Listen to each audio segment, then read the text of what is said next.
जी इस वक्त पीटीआई और इमरान खान के हवाले से बड़ी खुशखबरी आ रही है। शेर अफजल मरवत साहब बाहर आ चुके हैं। शेर अफजल मरवत साहब बहुत खुश नजर आ रहे हैं। आज बड़ी इंटरेस्टिंग से बात हुई है, क्या कुछ अंदर हुआ, क्या खुशखबरी? बस हमारी तरफ से दलाइल हो गए हैं, हमारी तरफ से आर्गुमेंट्स हो गए हैं साइफर केस में। और कल जो है इंशाल्लाह उम्मीद है कि दूसरी साइड से खत्म होकर कल ही शायद ऑर्डर हो जाए साइफर केस में। तो उम्मीद है कि कल तक ये साइफर जो है टिकाने लग जाएगा। आप क्या समझते हैं आज की समाज के बारे में? देखिए, हुकूमत के पास कहने के लिए कुछ नहीं है। हम डे फर्स्ट से एक ही बात कह रहे हैं। पहले आप कहते थे साइफर था नहीं, फिर आपने कहा साइफर है, अब आप साइफर के हवाले से कोई बात भी नहीं कर पा रहे। There is no case basically. ये तो हम तो समझते हैं उस वक्त से लेके अब तक वक्त का ज़ाया, और खान को तो सिर्फ नाजायज वो उसको निशाना बनाया जाए, विक्टिमाइज किया जा रहा है पोलिटिकली। मीटिंग का जिक्र हुआ बार बार, जबकि प्रोसिक्यूशन को डॉक्यूमेंट पेश नहीं कर सकी कि उस मीटिंग के अंदर साजिश हुई है। आप क्या कहेंगे कि उस मीटिंग का बयानिया सारा साइफर के ऊपर जो खड़ा था वो सारा खत्म हो गया। प्रोसिक्यूशन वालों का तो जो दिल करता है रात को बैठ के बना लेते हैं, सुबह बयान दे देते हैं, एविडेंस होता नहीं है। फर्क है। जिसने भेजा था उसकी डोनाल्ड लू की परसों खुद अपनी पेशी है।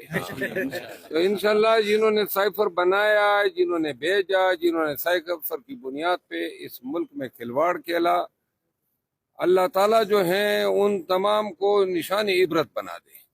इन्होंने पाकिस्तान तहरीक इंसाफ के लीडर के साथ और पार्टी के साथ साइफर के नाम पे और 9 मई के नाम पे जो ड्रामे किए, जो हैबतनाक खेल खेला है, इंशाल्लाह ये अदालतों से और सड़कों पे और असेंबली के अंदर हम इन तमाम जो जंग उन्होंने छेड़ी है, अब हम मंतकी अंजाम तक पहुंचे। आप दोनों हमने बात की थी, जो इन्होंने बात की है वही मैंने बात की है कि रिजर्व सीटों से पहले, इंतखाबी निशान से पहले बहुत सारी चीजें हुई हैं। बस आप उसको छोड़ दें। वो क्या हुई है सर? अच्छा, मेरे घर में अगर कोई चीज हुई है तो मैं किसी को बताने का पाबंद तो नहीं। ठीक है, लेकिन ये पार्टी से अलहदगी होगी तब दिखाएंगे आप। नहीं, पार्टी से अलहदगी नहीं होगी। मैं बेशर्म और बेगैरत नहीं हूँ। मैं खान के साथ खड़ा हूँ और मैं आखिरी दम तक खान के साथ खड़ा रहूंगा। अली जैदी भी दावा करते थे माथे में गोली लगी। अली जैदी था, मैं फजले करीम का बेटा हूँ। मैं 14 साल से मुस्लिम लीग नून की मुखालफत बर्दाश्त कर रहा हूँ। 150 FIR था मेरे पे नून लीग की तरफ से। ठीक है, सुनी जा सकती।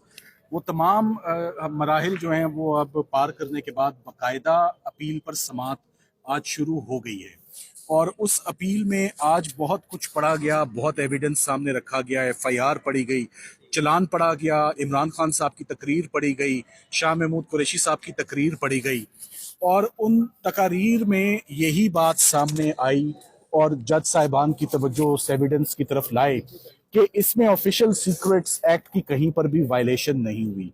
आज ऑफिशियल सीक्रेट्स एक्ट का कानून भी बहुत जामे और मुफस्सल तरीके से बेंच ने देखा कि कौन सी फॉरेन पावर है जो मुस्तफीद हुई है, किस एनिमी स्टेट ने डायरेक्टली इनडायरेक्टली बेनिफिट किया है, कौन सा सीक्रेट है, कौन सा कोड है जो बाहर आया है। और इमरान खान साहब को तो कॉपी दी गई थी एक साइफर की, और आजम खान साहब के रोल को आज एक दफा दोबारा देखा गया।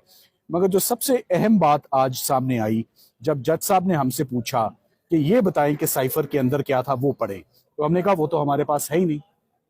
उन्होंने कहा ये कैसे हो सकता है कि ये केस मुकम्मल हो गया, और हम तो, जस्टिस मियां गुल हसन साहब ने फरमाया कि मैं तो इस केस को ओपन ट्रायल इसलिए मैं सुन रहा था कि मेरा ख्याल था कि साइफर के कंटेंट्स कोर्ट में वकला के आगे सरकार तो रखेगी, जज साहब तो देखेंगे। मैंने कहा जी ऐसा तो कभी हुआ ही नहीं। साइफर के अंदर क्या था, ना वो डॉक्यूमेंट एग्जिबिट हुआ, ना वो पढ़ा गया, ना हमने देखा। वो एक सफेद हाथी है जो किसी ने नहीं देखा। और जज साहब ने कमाल किया है कि इस पूरे के पूरे एविडेंस को, हर डॉक्यूमेंट को सीक्रेट कह के खान साहब को और शाह महमूद कुरैशी साहब को 10-10 साल सजाएं दे दी हैं। आज से केस दोबारा समाअत के लिए कल गया है।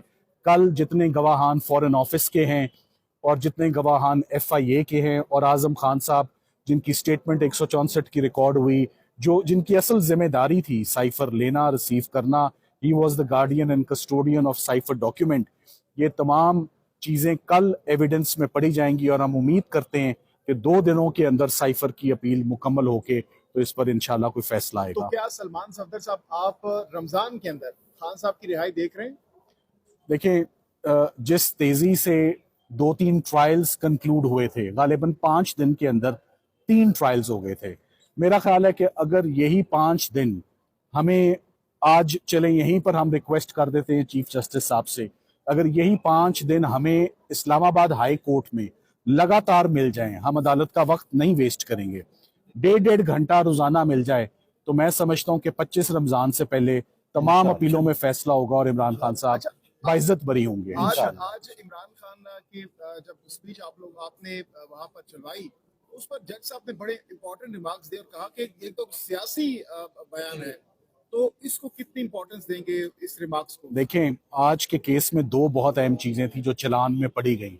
जब उन्होंने वो तकरीर पढ़ी जिस तकरीर की बुनियाद पर इमरान खान साहब को 10 साल सजा दी है कि आपने अवाम के साथ ये तमाम इंफॉर्मेशन शेयर कर ली है, जब वो तकरीर जज साहब ने सुनी तो उन्होंने कहा इसमें तो ऐसी कोई चीज नहीं है जो शेयर हुई है, जो कम्युनिकेट हुई है, या इसमें ये तो एक पॉलिटिकल कंटेंट है, इसका ये तो पॉलिटिकल स्पीच है। ना शाह महमूद कुरैशी साहब ने कोई ऐसी बात बताई है, ना इमरान खान साहब ने ऐसी बात बताई है, तो किसने इसको इंटरप्रेट कर लिया?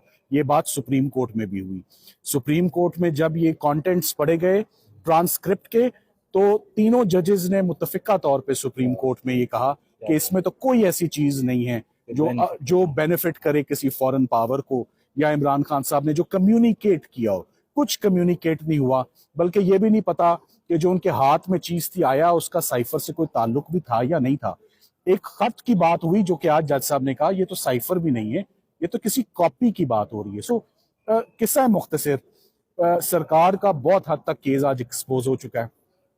अभी बहुत थोड़ा सा केस पढ़ा गया है, अभी सिर्फ FIR पढ़ी गई है, चार्ज पढ़ा गया है, कानून पढ़ा गया है, और बहुत ज्यादा शॉकिंग बातें सामने आई हैं। आज से एविडेंस कल पे गया है। हम उम्मीद करते हैं कि कल मैं अपने आर्गुमेंट्स को कंक्लूड करके फॉर्मुलेट कर दूंगा, बहस कंक्लूड होके फिर सरकार ने जो अपने पॉइंट्स लेने हैं, अपना केस एक्सप्लेन करने या संभालने के लिए, वो अपना मौका ले। मैं आपको ये जरूर कहना चाहूंगा कि कितनी अजीब बात है कि इमरान खान साहब के ऊपर इल्जाम ये है कि आपने एक सीक्रेट चीज अवाम को दे दी और अदालत में वो सीक्रेट चीज लाई ही नहीं गई क्योंकि अवाम को पता चल जाएगी, या अवाम और मीडिया उस ट्रायल में एंटर ही नहीं हो सके। अगर ये चीज ऑलरेडी अवाम और मीडिया के नोटिस में थी और सबको पता है कि इमरान खान ने क्या किया, तो फिर ये सीक्रेट ट्रायल क्यों, और ये इस डॉक्यूमेंट को सीक्रेट डॉक्यूमेंट क्यों कहा जा रहा है? सीक्रेट डॉक्यूमेंट तो चले हो सकता है, वो एग्जिबिट ही नहीं हुआ, तो अगर वो एग्जिबिट ही नहीं हुआ तो वो सरकार के केस का हिस्सा ही नहीं है, वो इस्तगासे का हिस्सा ही नहीं है। ना वो देखा जा सकता है, ना वो पढ़ा जा सकता है, ना जजेस उसको देख सकते हैं। सो जो मेन केस जिसके ऊपर केस है वो सिरे से मौजूद ही नहीं है, साइफर प्रोसिक्यूशन के केस का हिस्सा ही नहीं है। जज साहब ने 10 मिनट के बाद भी कंक्लूड करने से पहले यही कहा, मैं तो वहीं का वहीं रुका हुआ हूँ कि साइफर किधर है। तो क्या थैंक यू। इसी हफ्ते ये केस वाइंड अप होगा? इसी हफ्ते केस वाइंड अप होगा जी, इंशाल्लाह फैसला इसी हफ्ते। Thank you.